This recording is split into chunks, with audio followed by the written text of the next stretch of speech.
Making sense of adjective placement. Adjective before the noun. Hello, English language learners. We're back with another exciting lesson.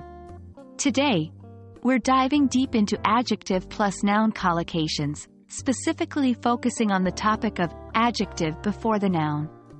This pattern is very common, and understanding it can significantly improve your English fluency and comprehension.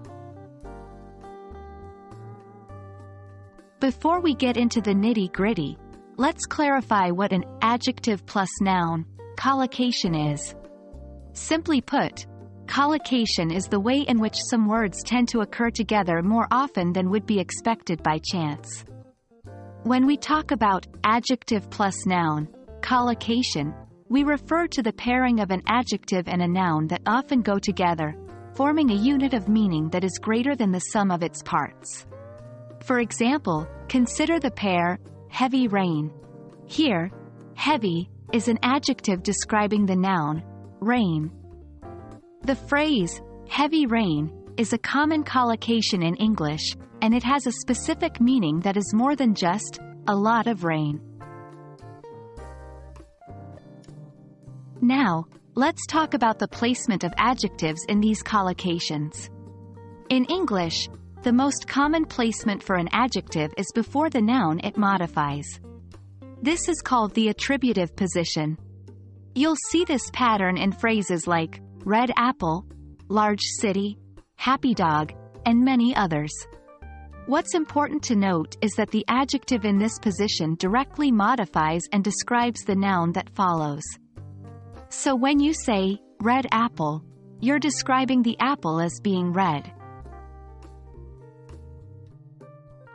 While the general rule is that adjectives come before the noun, there are some exceptions to keep in mind. Certain adjectives actually change their meaning based on whether they are placed before or after the noun. For instance, take old friend and friend old. The first is a common phrase referring to a friend you've known for a long time, whereas the second is not a usual English phrase.